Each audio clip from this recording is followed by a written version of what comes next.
The time is 10 a.m. and this is WKYT Midmorning. We have new information about a horrifying murder in Lexington. Mourners gathered to remember 3 young people killed in a Boyle County crash. And Republicans wrap up their national convention in Cleveland as the Democrats prepare themselves for their meeting next week.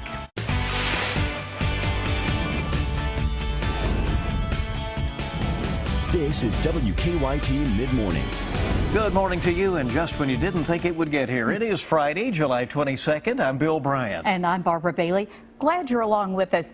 And you know what? I bet that the weather, I bet the one word that will sum it up, hot. I think that is part of it. We may get some showers from time to time that'll knock that down just a little bit. Meteorologist Micah Harris is in our First Alert Weather Center. Good morning. Hey, good morning. Unless you have some kind of event or something going on, I think a lot of us are okay with the rain for today and off towards your weekend, at least the chance of it. Remember, not everybody sees rain. It's going to be hit and miss, so some will see it, some will not. But I promise you this, everybody will feel the heat. We're there in the low to mid 80s at this moment. Temperatures are right on line with what they were yesterday, and we'll be there in the lower 90s later on this afternoon. A storm or two in the forecast today. Focus of the forecast is still about the heat. That's the main focus. But now the storm talk is going to be in my forecast, and I'll talk all about that in just a few minutes. All right, and first this mid-morning on WKYT, new details are emerging today about a gruesome murder in Lexington. 24-year-old Patrick Jones is accused of killing his ex-girlfriend, 20-year-old Haley Bourgeois. Police say the body of the young mother was found dismembered in 2 dumpsters along Malibu Drive yesterday morning. Jones is due in court today. According to police reports, Jones allegedly told one of his friends that he had killed his ex-girlfriend using a wrench. The 20-year-old was unrecognizable, so the coroner had to identify her from a tattoo. Neighbors watched for hours as investigators gathered evidence from 3 different crime scenes. Police say the motive has not yet been established, but they say Jones and Bourgeois argued before she was killed. The couple shared at least 1 child. Today, a convicted killer learned just how long he will be serving for the crime. Robert Mark Taylor this morning was sentenced to 49 years in the 2013 murder of Alex Johnson. The body of the UK chef was found in the Kentucky River. The jury had recommended that Taylor serve 22 years in prison for murder, 22 years for kidnapping, and 5 years for evidence tampering. The judge went along. He will serve the sentences consecutively. Taylor will be eligible for parole in 20 years. Sentencing is also expected today in a 2011 murder case out of Madison County. Back in May, Ryan Denholm admitted to providing his brother with a shotgun used to kill Army veteran Zachary Flower. Denholm has since pleaded guilty to facilitation to murder, facilitation to commit murder, and facilitation to burglary. The recommended sentence for each charge is 5 years. Now, Denholm's brother, Matthew, pleaded guilty to Flower's murder in 2014 and to 2 other unrelated murders, and he is currently serving 3 life sentences.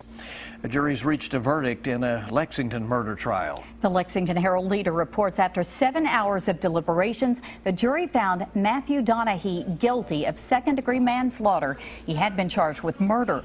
Police say Donahue stabbed his ex-boyfriend Todd Schumacher last year at the couple's home. The jury recommended a 10-year sentence. Hundreds gathered in Boyle County last night to remember 3 people killed in a crash.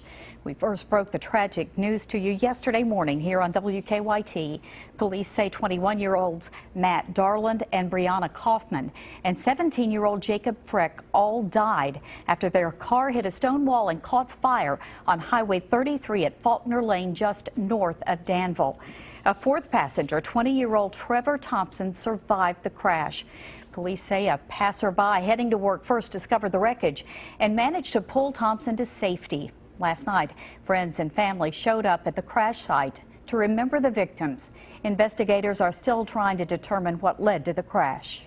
Developer Dudley Webb has released some new designs for the long-delayed Centerpoint project in downtown Lexington. The sketches show the latest plans for a 10-story office tower, an 18-story Marriott hotel, and a 12-story Marriott Residence Inn. Workers started pouring the concrete for the underground parking garage back in the spring. The project has been delayed several times since 2008. Webb has apologized for the delays and says that every time one piece of the project was ready to move forward, another piece would fall through. Now he says it could all be completed in less than 2 years. Community members called for peace during a unity march with police in Frankfurt. Officer Don took this video of the march from Sky First. The march was organized following the recent shooting deaths of police officers around the country. Several different speakers spoke about unity following the march. One former service member said events like this are important so the community can interact with law enforcement. Madison Health and Rehabilitation in Richmond is showing its support for law enforcement today. The rehab facility is giving out free ice cream to officers. The ice cream giveaway, which is now underway, will last until 4 o'clock this afternoon.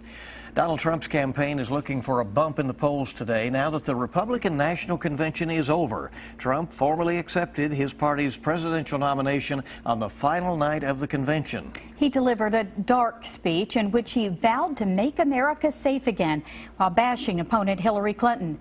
Weijia Jiang has the latest now from Cleveland.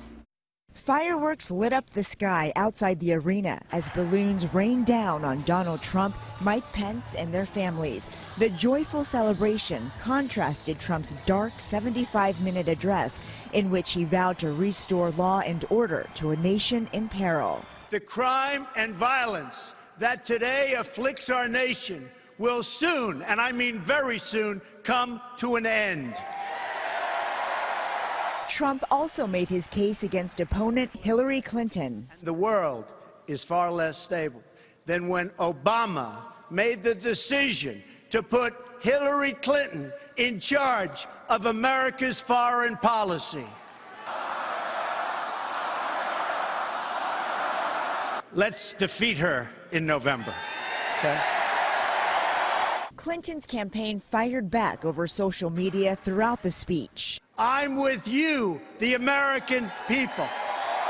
The presumptive Democratic nominee took particular offense when he mocked her campaign slogan, firing off this tweet: "I'm with you, not included, women, African Americans, LGBT people, Muslims, Latinos, immigrants." Trump's speech also aimed to sway Republican voters still skeptical of his campaign. His oldest daughter, Ivanka Trump, did her best to reach women voters. He will fight for equal pay, for equal work. To talk about equal pay for women, I thought she did a great job. The focus now shifts to Democrats, whose convention starts next week in Philadelphia. Weijia Jiang, CBS News, Cleveland, Ohio. Now, Clinton's campaign repeatedly fired back at Trump throughout the night via Twitter, saying in one tweet, quote, "We are better than this." As for her potential running mate, according to the Associated Press today, 2 Democratic sources say that Virginia Senator Tim Kaine has emerged as the leading contender. Clinton campaigns in Florida today ahead of next week's Democratic National Convention, which will be held in Philadelphia. Kentucky Secretary of State Allison Lundergan Grimes will speak to the Democratic National Convention next week. Clinton campaigned for Grimes several times in her Senate race 2 years ago. The Democratic National Convention begins Monday. Despite a few challenges throughout the week, Kentucky's delegation at the Republican National Convention says the party is unified and its support is strong for Donald Trump. 5th District Congressman Hal Rogers says he believes Trump can bridge the divide between Congress and the White House. I think he will be a strong leader. I think he understands the role of Congress and the Constitution. So I'm looking for a big change for the better. Governor Matt Bevin, Senate Majority Leader Mitch McConnell, and State Senator Ralph Alvarado were among the other Kentucky Republicans who attended this week's convention and were in visible roles from time to time. I'll keep it right here on Mid-Morning. Coming up, we'll meet a dog that's about as trusting as a man's best friend can be, and he's going to show you how. It's really a fun story. That's ahead. And also, comic book fans were in character for the opening of San Diego's Comic-Con. Still looking at those heat advisories, mainly for Western Kentucky, but will they start marching our way? We'll talk all about that, and also a few rumbles of thunder in the forecast. It's coming up next. Now, your zone-by-zone forecast with meteorologist Micah Harris. Well, those storms are really popping up to the north of us, and they're heading our direction. But remember, this is no widespread thunderstorm activity. You're going to get hit and miss thunderstorms here and there. That means you will get a thunderstorm, and then your neighbor 10 miles down the road more than likely will not. That's the way it's going to be. It's that type of setup. But watch that in toward the afternoon hours as really some of these storms are starting to form. Obviously, it's not a very potent system, but it is enough. You'll get some heavy downpours and also a lot of lightning. How do I know that? Well, number one, you got a lot of moisture outside. Heat advisory in effect through Saturday for portions of the 65 corridor and back toward western Kentucky. It does involve portions of Highway 150, BG Parkway, and also 68 as you travel through Marion, Taylor, and Adair counties. Now, here's the reason why it's like that. Watch this, okay? So look where the advised area is, right? And then look where we do not have the heat advisory. Heat advisory, that's basically saying triple digits there for heat index is likely.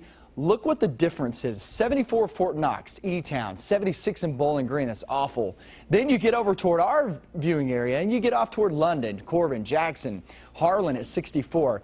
That's not that bad. But when you start seeing those 70s show up, that's very tropical. That's like being down in Georgia, Alabama, Mississippi, Florida. It doesn't feel good. All that will stream toward us, and that's why I do expect a few more counties to be in that heat advised area before it's all said and done. Now, the thing that could help us out, there's a saving grace. The thing that could help us out is get in toward the afternoon. If you get a couple of rumbles over you, that really cools some things off. You'll be feeling more like the upper 80s to around 90 degrees. I know that's crazy for me to say, cool things off right around upper 80s, lower 90s, but it's better than 100 degrees, 101. Things like that. So you get into the afternoon. If you are dry all day, you'll be close to triple digits. If you are not dry and you get a thunderstorm, it'll drop you below that triple digits. And this is a great depiction of what I've been talking about.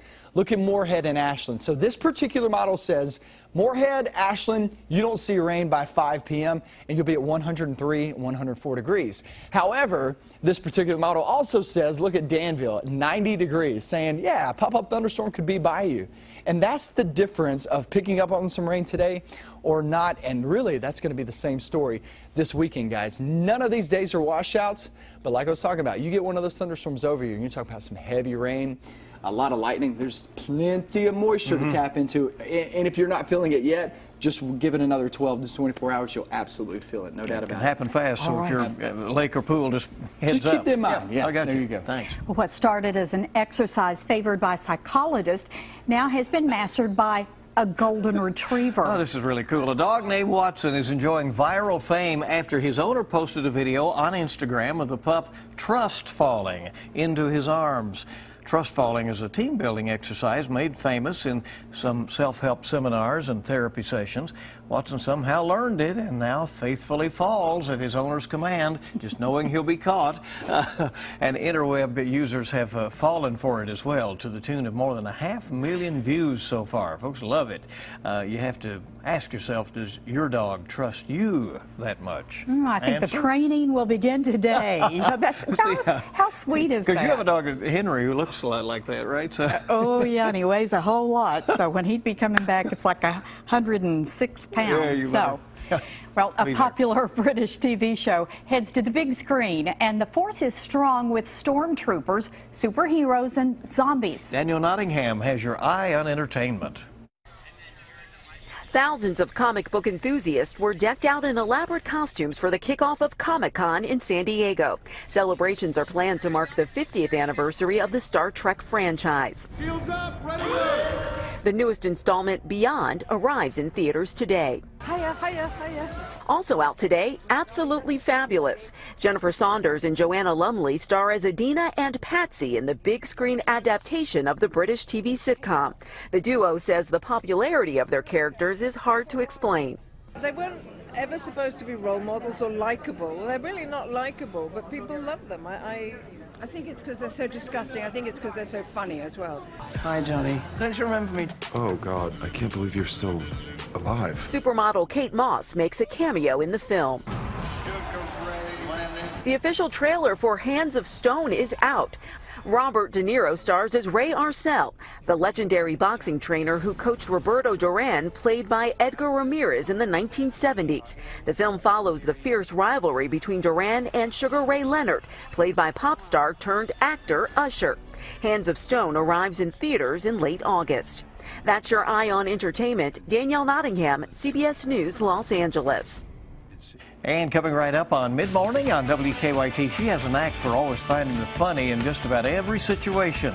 We're going to visit with comedian Tammy Pescatelli next on WKYT. Should be fun. And tonight's Mega Millions jackpot is $15 million, and tomorrow's Powerball jackpot $390 million. All right, welcome back into Mid-Morning on WKYT. She's the kind of woman that you pretty much wish was your sister or your best friend, always ready, handy with a good joke, right? You can see comedian Tammy Pescatelli starting tonight at Comedy Off-Broadway. We're happy to have you back in the studio with us today. Always a good time when you're here. Thank you so much. It's always fun to show up over here. And I see you got rid of pillows. So oh, yeah. Yeah. All the pillows are gone. So the couch is not designed for comfort. It's it never is it? Not. I grew up with a couch like that. You couldn't even sit on it. It had plastic and everything else. You weren't even allowed in the living room as a child. But it protected the couch. It sure did protect the couch. But, you know, now that you're an adult, you can always play Pokemon, right? Oh, yeah. Are you into that? Well, first of all, if you're a grown-up and you're playing Pokemon, you really have to work on something else in your life. I'm sorry if you're upset that I said that, but you probably didn't hear me because you're probably walking past the television looking for whatever Pikachu or whatever's in your living room. My son is playing. He's 8 years old. That's great for him to play a little bit. I use it. If you want to play Pokemon for a few minutes, you have to read for a few minutes. You know, I do the same thing with his father. It's tricks for treats, you know, the job's done. But I said, if there is a Pokemon in my living room or in my yard, it should be doing some work. I got lawn to mow. I got dishes to do. You know, you always, when you're finding things for your act, don't have to look very far. Oh, don't you kind of find a lot of it, like as you were talking about, right around your own house, your family? Oh, every day there's something with my family. Trust me, it's a never-ending cycle with my mother-in-law and my parents, and every day. My son has way smarter than my husband by now. It's already, he's 8 years old. I married the hot kid from the slow class, as you know, and that's always fun. So you just can't, and you deal with things every day. You deal with school and people there are so many restraints on you now. My son was getting poked by this kid with a fork, and he took the plastic fork and he broke it, and they wanted to punish my son. And I said, wait a second. Wait a second. That's problem solving to me. I think he should be a politician. I've seen what we got going on. It's some year, isn't it, out there with the politics? It is, and I have to tell you, I don't really get political. I'm a patriot, so whatever it takes for us to be who we need to be. But it's easy to make fun of both. I tell you the truth. The older I get, I empathize. It's the age that helps me have empathy, because they said Hillary has like 3 or 4 email addresses. I can't remember that many passwords anymore. And then Donald Trump, I could make fun of his hair, but I have to dye mine every 2 weeks. So what do I have to do? I can't. Tammy Pescatelli is at Comedy Off-Broadway tonight and tomorrow night, 7:15 and 9:45. Come by for lots of laughs. And thanks for coming by this morning. Appreciate Thank you. it. Don't come if you don't have if you don't have common sense. Okay. All right, you heard it here. And don't come and play Pokemon while you're Comedy Off-Broadway, right? And keep it right here on Mid-Morning. It's sandwich time in the Mr. Food Test Kitchen on this Friday, and we'll check it out next. Welcome back into Mid-Morning on WKYT. You never know what's going to come into our newsroom. We have just received a report of a baby born with the Zika virus in Lexington. And so we'll have that detailed story coming up at noon, so stay with us for that. With the Democratic National Convention set for Philadelphia next week, the folks in the Mr. Food Test Kitchen are making Philly cheesesteak sandwiches. Their recipe is the closest authentic version you can get without taking a trip to the city of brotherly love. One of the best parts of my job is I get to travel around the country and meet so many of you, as well as to eat at all sorts of local joints that you recommend.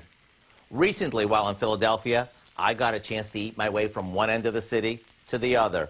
And although there were lots of favorites, I want to share the most famous one with you, the cheesesteak. And just like anything else, every place we went seemed to have their own twist on it. Most places make it with thinly sliced prime rib, while others opt for less expensive cuts. Then there are those who serve it steak-like, and others sort of chop it or shave it. To make an easy version at home, We start off by sauteing some thinly sliced onions in a bit of vegetable oil. Once they're golden, we saute some thinly sliced top round. Once that cooks through, we place it on a board, lightly chop it, and place it in a hoagie roll before topping it with the caramelized onions and lots of cheese sauce. It's a Philadelphia classic that'll satisfy anyone, anywhere. If it's good enough for Rocky Balboa, I'm sure it'll knock your socks off. The simple step-by-step recipe for our Philly cheesesteak sandwiches is online now, so you can enjoy the taste of the city of brotherly love right at home. I'm Howard in the Mr. Food Test Kitchen, where today we found an easy cheesy way for you to say, ooh, it's so good. Big sandwich there. It is a huge sandwich. Be good. So here's what we're dealing with for today and through the weekend. We're in the lower 90s. Everybody will feel the heat. No doubt about it. Everybody's going to feel the humidity. But not everybody will pick up thunderstorms, guys. We're finally talking about thunderstorms. We haven't really had to talk about it past 2 to 3 days. And so we'll be talking about that up at noon. I'll show you new data that's coming in right now. All right, busy in our newsroom as we get ready for WKYT News at noon, and we will see you then. Enjoy your day. Thanks for joining us.